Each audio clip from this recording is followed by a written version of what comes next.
Hi, எல்லாருக்கும் வணக்கம். தருமபுரியிலேருந்து engineer Karthik பேசுகிறேன். இன்றைக்கி நம்ம என்ன பார்க்க போகிறோன்னா, அதாவது பார்த்தீங்கன்னா நீங்கள் பார்த்தீங்கன்னா புதுசாக ஏதோ ஒரு வீடு கட்டுறீங்கன்னா அந்த வீட்டுக்கு பார்த்தீங்கன்னா என்னென்னலாம் பிளானிங் பண்ணணும், அந்த பிளானிங்கில் பார்த்தீங்கன்னா சப்போஸ் ஏதாவது மிஸ்டேக் ஆகிடுச்சுன்னா என்னென்னலாம் ப்ராப்ளம் வரும், அதை பற்றி இன்றைக்கி இந்த வீடியோவில் தெளிவாக பார்ப்போம். முக்கியமாக வீடியோவை ஸ்கிப் பண்ணாமல் பாருங்கள். அப்போ தான் நம்ம கன்ஸ்ட்ரக்ஷன் ரிலேட்டடாக சொல்லக்கூடிய தகவல் எல்லாமே உங்களுக்கு தெளிவாக புரியும். நம்ம சேனல் பிடிச்சிருந்தா மறக்காமல் சப்ஸ்கிரைப் பண்ணிக்கோங்க. சப்ஸ்கிரைப் பண்ணுறதுக்காக நீங்கள் நமக்கு தரக்கூடிய மிகப்பெரிய சப்போர்ட்டாக இருக்கும். வாங்க வீடியோக்குள்ளே போகலாம்.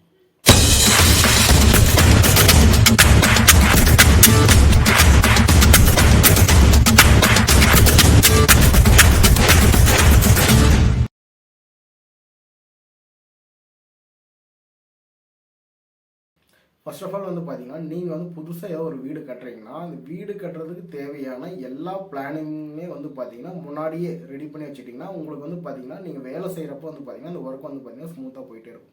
சப்போஸ் ஏதோ ஒரு மேஸ்திரி இல்லை ஒரு எலக்ட்ரிஷியனு, ஒரு பிளம்பரு, ஒரு டைல்ஸ் லேபரு, இல்லை ஒரு இன்ஜினியரோ யார்கிட்டையும் கன்சல்ட் பண்ணுறாங்கன்னா ஒரு தாராளமாக ஒருத்தர் 2 பேர்கிட்ட மட்டும் இல்லாமல் தாராளமாக ஒரு 10 பேர்கிட்ட நீங்கள் தாராளமாக கன்சல்ட் பண்ணலாம். எப்போனா நீங்கள் வீடு கட்ட ஆரம்பிக்கிறதுக்கு முன்னாடி வரைக்கும் எத்தனை பேர்கிட்ட வேணாலும் தாராளமாக கன்சல்ட் பண்ணலாம். நீங்கள் அதில் எல்லாமே கன்சல்ட் பண்ணிவிட்டு ஃபைனலாக ஒரு முடிவு எடுத்துகிட்டு நீங்கள் வீடு கட்ட ஆரம்பிக்க போகிறீங்கன்னா கரெக்டாக ஏதாவது ஒருத்தர் சொல்கிறத கேட்டுட்டு நீங்கள் ப்ராப்பராக நீங்கள் ஒர்க் பண்ணிங்கன்னா உங்களுக்கு பார்த்தீங்கன்னா ஸ்டெப் பை ஸ்டெப்பாக பார்த்தீங்கன்னா ஒர்க் போயிட்டே இருக்கும். இது மட்டும் இல்லாமல் பார்த்தீங்கன்னா இந்த பிளானிங் சொன்ன பாருங்க, இந்த பிளானிங்கில் பார்த்தீங்கன்னா பேசிக்காக பார்த்தீங்கன்னா ஒரு 3 பிளான் இருக்குது. அதாவது பார்த்தீங்கன்னா floor plan, structural drawing, elevation. இது பார்த்தீங்கன்னா உங்கள் பில்டிங்கை எப்படி கட்டணும், அதாவது பார்த்தீங்கன்னா இந்த ஃப்ளோர் பிளான்னு ஒன்று இருப்பாங்க. இந்த ஃப்ளோர் பிளான் பார்த்தீங்கன்னா எதுக்கு யூஸ் ஆகுதுன்னா, நம்ம ஒரு வீடு கட்ட போகிறோம்னா அந்த வீட்டில் பார்த்தீங்கன்னா எந்தெந்த ரூம் எந்தெந்த சைஸில் இருக்குது. எக்ஸாம்பிள் பார்த்தீங்கன்னா நம்ம உள்ளே என்ட்ராக போகிறோம், என்ட்ராக இடத்துல பார்த்தீங்கன்னா போர்ட்டிகோ இருக்கும், போர்ட்டிகோ என்ன சைஸில் இருக்கணும், அடுத்து பார்த்தீங்கன்னா ஆல் என்ன சைஸில் இருக்கணும், பெட்ரூம் பார்த்தீங்கன்னா எந்த இடத்துல இருக்கணும், அட்டாச்சு டாய்லெட் எங்கே இருக்கணும், காமன் டாய்லெட் எங்கே இருக்கணும், கிச்சன் எங்கே இருக்கணும், பூஜை ரூம் எங்கே இருக்கணும், இது எல்லாமே உள்ளடக்கியது தான் பார்த்தீங்கன்னா இந்த ஃப்ளோர் பிளான் சொல்லுவாங்க. இந்த ஃப்ளோர் பிளான் பார்த்தீங்கன்னா முடிஞ்ச அளவுக்கு உங்களோட எக்ஸ்பெக்டேஷன் என்னவா இருக்குதோ அதுக்கேற்ற மாதிரி நீங்கள் வாங்கி வச்சுட்டிங்கன்னா இந்த பிளான் பார்த்தீங்கன்னா பெட்டராக இருக்கும். இந்த பிளான் ரெடி பண்ணதுக்கப்புறம் பார்த்தீங்கன்னா நீங்கள் என்ன ரெடி பண்ணணும்னா எலிவேஷன் ரெடி பண்ணணும். எலிவேஷனுக்கு அப்புறம் பார்த்தீங்கன்னா ஸ்ட்ரக்சர் ரெடி பண்ணணும். பார்த்தீங்கன்னா ஃப்ளோர் பிளானுக்கு அடுத்ததே பார்த்தீங்கன்னா ஸ்ட்ரக்சர் தான் ரெடி பண்ணணும். ஆனால் ஸ்ட்ரக்சர் முன்னாடி நம்ம ஏன் எலிவேஷன் ரெடி பண்ண சொல்கிறோம்னா, சப்போஸ் உங்கள் பில்டிங் பார்த்தீங்கன்னா கிரவுண்ட் ஃப்ளோர் மட்டும் இருக்குது, எலிவேஷன் பார்த்தீங்கன்னா சிம்பிள் கான்செப்ட் அப்படி இருக்குதுன்னா நீங்கள் தாராளமாக ஸ்ட்ரக்சருக்கு நீங்கள் போயிடலாம். ஆனால் பார்த்தீங்கன்னா நீங்கள் எலிவேஷனே பார்த்தீங்கன்னா நான் முன்னாடி ப்ரொஜெக்ஷன் பண்ணுறேன், முன்னாடி பார்த்தீங்கன்னா ஒரு டிசைன் பண்ணுறேன், முன்னாடி பார்த்தீங்கன்னா ஒரு வாலே பார்த்தீங்கன்னா எக்ஸ்ட்ரா டெவலப் ஆகுது, அதோட லோட் ஆக்ட் ஆகிறது எல்லாமே பார்த்தீங்கன்னா நீங்கள் அந்த எலிவேஷனில் அந்த டயக்ராமில் ரெடி பண்ணால் மட்டும்தான் நம்ம என்ன பண்ண முடியும்னா அதுக்கேற்ற மாதிரி நம்ம பார்த்தீங்கன்னா ஸ்ட்ரக்சர் ரெடி பண்ண முடியும். அதனால நம்ம என்ன சொல்கிறோம்னா ஃபஸ்ட்டு ஃப்ளோர் பிளான் ரெடி பண்ணிக்கோங்க, எலிவேஷன் ரெடி பண்ணிக்கோங்க. எலிவேஷனுக்கு அப்புறம் தான் பார்த்தீங்கன்னா ஸ்ட்ரக்சர் டயக்ராம் ரெடி பண்ணணும். இந்த ஸ்ட்ரக்சர் டயக்ராம் பார்த்தீங்கன்னா என்னென்னலாம் இருக்குன்னா ஃபுட்டிங் லேஅவுட்டு, காலம் லேஅவுட்டு, காலம் சென்டர் லைன் லேஅவுட் இருக்குது. சப்போஸ் உங்களுக்கு பார்த்தீங்கன்னா சைட்டில் ஈஸியாக அந்த கிரிட் லைன்லாம் மார்க் பண்ணுறது வேணும்னா அவுட்டர் லைன் மெத்தடுமே இருக்குது, அது வேணாலும் ரெடி பண்ணிக்கலாங்க. அடுத்த பார்த்தீங்கன்னா ஃபுட்டிங் லேஅவுட் இருக்குது, லிண்டர் லேஅவுட் இருக்குது. அதுக்கப்புறம் பார்த்தீங்கன்னா ரூஃப் ஸ்லாப் இருக்குது. ரூஃபில் பார்த்தீங்கன்னா டவுன் பீம் போடுறதுனா அந்த டவுன் பீமுக்கான ஸ்ட்ரக்சர் தனியாக இருக்குது. இது எல்லாமே உள்ளடக்கியது தான் பார்த்தீங்கன்னா என்னன்னு சொல்லுவாங்கன்னா ஸ்ட்ரக்சரல் டயக்ராம் அப்படின்னு சொல்லுவாங்க. இந்த 3 பிளானுமே நீங்கள் பார்த்தீங்கன்னா ஸ்டெப் பை ஸ்டெப்பாக பார்த்தீங்கன்னா ப்ராப்பராக ரெடி பண்ணிடலாம். நீங்கள் இது ரெடி பண்ணதுக்கப்புறம் பார்த்தீங்கன்னா நான் எல்லா ஒர்க்குமே கம்ப்ளீட் பண்ணிவிட்டேன், நான் ஒர்க் ஸ்டார்ட் பண்ணுறேன் அப்படின்னு நினச்சிங்கன்னா உங்களுக்கு பார்த்தீங்கன்னா அந்த இடத்துலையுமே ஒரு மைனஸ் பாயிண்ட் இருக்குது. இப்போ ஒரு சிலர்லாம் பார்த்தீங்கன்னா என்ன பண்ணுவாங்கன்னா இன்ஜினியர்கிட்ட பார்த்தீங்கன்னா எல்லா பிளானுமே வாங்கிடுவாங்க. அதாவது பார்த்தீங்கன்னா ஃப்ளோர் பிளான், எலிவேஷன், ஸ்ட்ரக்சரல் இது எல்லாமே வாங்கிட்டு அவங்களே பார்த்தீங்கன்னா கன்ஸ்ட்ரக்ஷன் பண்ணுவாங்க. எக்ஸாம்பிள் பார்த்தீங்கன்னா அவங்க தெரிஞ்ச ரிலேஷன் யாரோ ஒருத்தர் மேஸ்திரியாக இருப்பார், அவங்கள வச்சு பார்த்தீங்கன்னா கன்ஸ்ட்ரக்ஷன் பண்ணுவாங்க. ஆனால் அந்த இடத்துல பார்த்தீங்கன்னா அவங்க என்ன மிஸ்டேக் பண்ணுறாங்கன்னா பிளான் வாங்கியாச்சு, ஆனால் மெட்டீரியல்னு ஒன்று இருக்கு பாருங்க. மெட்டீரியல் தான் பார்த்தீங்கன்னா மெயின். அந்த மெட்டீரியல் பார்த்தீங்கன்னா என்னென்ன ப்ரைஸில் பார்த்தீங்கன்னா மார்க்கெட் ப்ரைஸ், அதாவது இன்றைக்கி ரேட்டில் என்ன ப்ரைஸில் இருக்குது அப்படின்னு பார்த்தீங்கன்னா ஒரு கடை இல்லைங்க, மினிமம் 2, 3 இல்லை 5, 10 கடை உங்கள் ஏரியாவில் இருக்கிற எல்லா கடையுமே ஏறி இறங்கி நீங்கள் என்ன பண்ணுறீங்கன்னா அந்த ப்ரைஸ் லிஸ்ட்டை எடுத்து ஒரு கையில் வச்சுக்கோங்க. அது ஏன் நான் சொல்கிறேன்னா ஒரு சில இடத்துல பார்த்தீங்கன்னா இன்ஜினியர் போகிறதுக்கும் கிளைண்ட்டு போகிறதுக்குமே டிஃப்ரென்ஸ் இருக்கும். இன்ஜினியர் போனால் என்ன பண்ணுவாங்கன்னா பார்த்தீங்கன்னா நார்மல் ரேட் பார்த்தீங்கன்னா ப்ரொவைட் பண்ணுவாங்க. ஒரு சில கிளைண்ட்டில் பார்த்தீங்கன்னா டேரெக்டாக போனால் இவர் பார்த்தீங்கன்னா ஹவுஸ் ஓனர் ரேட் இருக்குது, இவர் ரேட்டு தெரியாதுன்னு சொல்லிட்டு ஒரு 5%, 10% பார்த்தீங்கன்னா அதிகமாக போகிறதுக்கு அதிகபட்சமான வாய்ப்பு இருக்குது. நான் ஏன் இதை சொல்ல வரேன்னா இப்போ ரீசெண்டாக என் ஃப்ரெண்டுக்கு பார்த்தீங்கன்னா ஒரு சானிடரி ஃபிட்டிங்ஸ் இதெல்லாம் வாங்குறப்போ பார்த்தீங்கன்னா நான் இன்ஜினியர் ரேட்டில் ஒரு ரேட் வாங்கினோம்னா அவங்க பார்த்தீங்கன்னா 10%, 20% எக்ஸ்ட்ரா ரேட் போட்டே பார்த்தீங்கன்னா அவர் கொடுத்துருக்குறாரு. அட்லீஸ்ட் ஒரு 5% எக்ஸ்ட்ரா வச்சு கொடுத்துருக்கலாம். ஆனால் பார்த்தீங்கன்னா டபுள் மடங்கு ரேட் வச்சு விற்றுருக்குறாங்க. அந்த இடத்துல பார்த்தீங்கன்னா நம்மளோட ஃப்ரெண்டு தான், அவர் பார்த்தீங்கன்னா ரொம்ப வருத்தப்பட்டார். அதனால நம்ம என்ன சொல்கிறோம்னா நீங்கள் ஒரு மெட்டீரியல் வாங்குறீங்களா தாராளமாக ஒரு 10 கடை ஏறி இறங்குங்க. ஏறி இறங்கினா மட்டும்தான் உங்களுக்கு பார்த்தீங்கன்னா அது ப்ராப்பராக எந்த கடையில் என்ன ரேட் அப்படின்னு பார்த்தீங்கன்னா உங்களுக்கு தெளிவாக தெரியும்.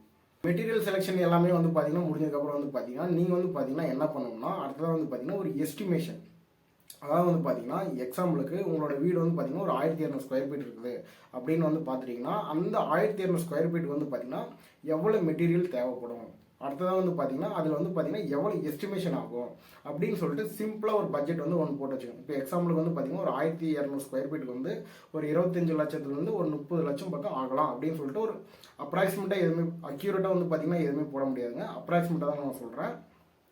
இதில் வந்து பார்த்தீங்கன்னா ஒரு 10%, 5லேருந்து ஒரு 10% வந்து பார்த்தீங்கன்னா எக்ஸ்ட்ராவும் ஆகலாம், கம்மியாக ஆகலாம். எனக்கு என்னன்னா ரேட் வந்து பார்த்தீங்கன்னா எப்பயுமே ஒரே லெவலாக இருக்காது. இப்போ தை மாதம் வரப்போதுலாம் வந்து பார்த்தீங்கன்னா ரேட் இன்க்ரீஸ் ஆகும். இதே ஆடி மாதம்லாம் வந்து பார்த்தீங்கன்னா ரேட் வந்து பார்த்தீங்கன்னா டவுன் ஆகும். அதுக்கு அதுமாதிரி டிஃபர் ஆகும். அதுக்கு அதுமாதிரி பார்த்துக்கோங்க. நம்ம ஏன் இந்த எஸ்டிமேஷன் வாங்க சொல்கிறோன்னு வந்து பார்த்தீங்கன்னா இந்த எஸ்டிமேஷன் ஒன்று இருப்பாருங்க. இந்த எஸ்டிமேஷன் ஒன்று வாங்கினா மட்டும்தான் உங்களோட பில்டிங்கோட டோட்டல் பட்ஜெட் வந்து பார்த்தீங்கன்னா அப்ராக்சிமேட்டாக இந்த ப்ரைஸில் வந்து நிற்கும் அப்படின்னு வந்து பார்த்தீங்கன்னா உங்களுக்கு தெரியும். ஒரு சிலர்லாம் என்ன பண்ணுறாங்கன்னா கையில் காசு இருக்கும், கையில் காசு இருக்கிறத வச்சு ஸ்டெப் பை ஸ்டெப்பாக கட்டிக்கலாம்னு நினைப்பாங்க. அவங்களுக்கு ஓகே, எந்த பிரச்சனையும் இல்லை. ஒரு சிலர்லாம் வந்து பார்த்தீங்கன்னா என்ன பண்ணியிருப்பாங்கன்னா ஒரு 20 லட்சம் தான் வச்சிருப்பாங்க. அவங்களாம் வந்து பார்த்தீங்கன்னா 20 லட்சத்தில் டோட்டலாக பில்டிங்கை கம்ப்ளீட் பண்ணி முடிச்சிருவான் அப்படின்னு அவங்க நினச்சிட்டு கட்ட ஆரம்பிப்பாங்க. ஆனால் கட்ட ஆரம்பிச்சதுக்கப்புறம் தான் தெரியும் அவங்க வெறும் சிவில் ஒர்க் கம்ப்ளீட் பண்ணுறது. சிவில் ஒர்க்னா என்னன்னு தெரியுமா, அந்த பில்டிங் ஃபுல்லாகவே கட்டி பூசு வேலை பிளாஸ்டிங் ஒர்க்னு இருப்பாங்க. பிளாஸ்டிங் வரைக்கும் தான் அவங்க வந்திருப்பாங்க. அதிலே வந்து பார்த்தீங்கன்னா அவங்க ஒரு 80% கிட்டத்தட்ட ஒரு 18 lakhs to 19 lakhs பக்கம் போயிருப்பாங்க. அதுக்கப்புறம் தான் அவங்களுக்கு வந்து பார்த்தீங்கன்னா என்ன தெரிய வரும்னா அந்த பில்டிங் சிவில் ஒர்க் கம்ப்ளீட் ஆகிருப்பாங்க. இந்த கம்ப்ளீட் ஆனதுக்கப்புறம் தான் வந்து பார்த்தீங்கன்னா மீதி ஒரு 50% ஒர்க்கே இருக்குதுங்க. நான் ஏன் இதை இந்த இடத்துல சொல்ல வரேன்னா ஒரு பில்டிங் கட்டுறது வந்து பார்த்தீங்கன்னா பில்டிங் கட்டுறவங்களுக்கு தெளிவாக தெரியும். அதாவது வந்து பார்த்தீங்கன்னா ஒரு பில்டிங் சிவில் ஒர்க் கம்ப்ளீட் ஆனாலே ஒரு பில்டிங்கில் 50% தான் கம்ப்ளீட் ஆகிருக்குன்னு அவங்களுக்கு தெரியும். அதுக்கப்புறம் தான் இருக்கிறதே வந்து பார்த்தீங்கன்னா மெயின் ஒர்க்குங்க. ஏன்னா என்ன பண்ணணும்னா பெயிண்ட் அடிக்கணும், டைல்ஸ் ஒர்க் இருக்குது, எலக்ட்ரிக்கல் ஒர்க் இருக்குது, ப்ளம்பிங் ஒர்க் இருக்குது, சுவிட்ச் போர்ட்லேருந்து பெயிண்டிங், மோட்ரு, செப்டிக் டேங்க்கு, அண்டர் கிரவுண்ட் வாட்டர் டேங்க்கு, இதுலேருந்து எல்லா ஒர்க்குமே இருக்குதுங்க. இது எல்லாமே அந்த ஃபினிஷிங் ஸ்டேஜ் வருது பாருங்கள். ஃபினிஷிங் ஸ்டேஜில் வரப்போ தான் வந்து பார்த்தீங்கன்னா அமௌண்ட்டு அதிகமாக இழுக்க ஆரம்பிக்குமே. அதனால தான் நம்ம என்ன சொல்கிறோம்னா நீங்கள் ஒரு வீடு கட்டுறீங்களா ப்ராப்பராக வந்து பார்த்தீங்கன்னா ஒரு எஸ்டிமேஷன் கூட வாங்கிக்கோங்க. எஸ்டிமேஷன்னா வந்து பார்த்தீங்கன்னா அக்யூரேட்டாக வரதுக்கு கண்டிப்பாக அது யாராலுமே முடியாதுங்க. ஒரு 5லேருந்து 10% வந்து பார்த்தீங்கன்னா அதிகமாகவும் கொடுப்பாங்க, ஒரு 5லேருந்து 10% கம்மியாகவும் கொடுப்பாங்க. இதுதான் வந்து பார்த்தீங்கன்னா நார்மல் இன்றைக்கி டேஸில் வந்து நடைமுறையில் இருக்கிறதுங்க. இது மட்டும் இல்லாமல் வந்து பார்த்தீங்கன்னா நம்ம எக்ஸ்ட்ரா வந்து பார்த்தீங்கன்னா நம்ம என்னென்னலாம் வந்து பார்த்தீங்கன்னா கவனிக்கணும் வந்து பார்த்தீங்கன்னா பிளானிங்கு. இப்போ எக்ஸாம்பிள் வந்து பார்த்தீங்கன்னா ஒரு பெட்ரூம் இருக்குன்னா அந்த பெட்ரூமோட டோர் இருப்பாங்க, அந்த டோர் ஓப்பனிங் இருப்பாங்க. இது எப்பயுமே வந்து பார்த்தீங்கன்னா ஒரு பெட்ரூமோட சென்ட்ரல் பொசிஷனில் எப்பயுமே கொடுக்க மாட்டாங்க. வந்து பார்த்தீங்கன்னா ஒரு சில ஹவுஸ் ஓனர்லாம் வந்து பார்த்தீங்கன்னா அதிகபட்சமாக தெரியாதுங்க. ஆனால் வந்து பார்த்தீங்கன்னா ஒரு சில மேஸ்ட்ரிலாம் என்ன பண்ணுவாங்கன்னா சரி வீட்டு ஓனர் என்ன கண்டிப்பாக போகிறாரு அப்படின்னு சொல்லிட்டு வந்து பார்த்தீங்கன்னா இந்த பெட்ரூம் டோர் ஓப்பனிங் இருப்பாங்க அதை வந்து பார்த்தீங்கன்னா ஏதோ ஒரு கார்னர் பாயிண்டில் வைக்காமல் சென்டர் பாயிண்டில் வச்சு விட்ருவாங்க. சென்டர் பாயிண்டில் வச்சு விடுறது மட்டும் இல்லாமல் அந்த டோர் ஓப்பனிங் இருக்கு பாருங்க, அந்த டோர் ஓப்பன் பண்ணால் வந்து பார்த்தீங்கன்னா ஸ்ட்ரைட்டாக போயிட்டு சென்டராக நின்றுருவாங்க.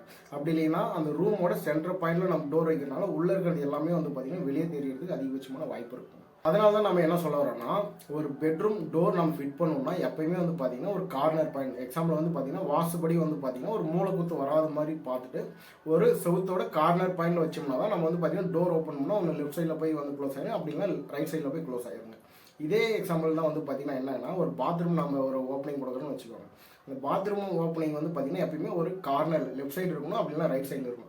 சென்டரில் வச்சுட்டோம்னு வச்சுக்கோங்க. அந்த இடத்துல வந்து என்ன ஆகும்னா எக்ஸாம்பிளுக்கு உள்ள ஒரு வெஸ்டர்ன் டாய்லெட் வைக்கிறாங்கன்னு வச்சுக்கோங்க. அந்த வெஸ்டர்ன் டாய்லெட்டுக்கு டோருக்கும் வந்து பார்த்தீங்கன்னா மினிமம் ஒரு அடி தான் கேப் இருக்குது. அப்போ நம்ம அந்த டோருக்கு பாருங்க, அந்த டோரை வந்து நம்ம எந்த சைடு ஓப்பன் பண்ண முடியும், ரைட் சைடும் ஓப்பன் பண்ண முடியாது, லெஃப்ட் சைடும் ஓப்பன் பண்ண முடியாது. இப்போ வந்து என்ன ஆப்ஷன் இருக்குதுன்னா அந்த டோரை வந்து பார்த்தீங்கன்னா வெளி சைடு, அதாவது வந்து பார்த்தீங்கன்னா டோரை வந்து ரூமுக்குள்ளே ஓப்பன் பண்ணால் ரூம்லேருந்து வெளிப்பக்கம் ஓப்பன் பண்ணுற மாதிரி ஆப்ஷன் வச்சாகும்.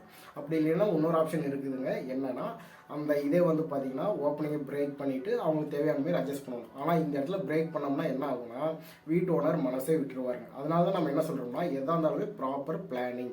அந்த பிளானிங் இல்லைன்னா கண்டிப்பாக வந்து பார்த்தீங்கன்னா ஏதாவது ஒரு இடத்துல மிஸ்டேக் ஆக தான் செய்யுங்க.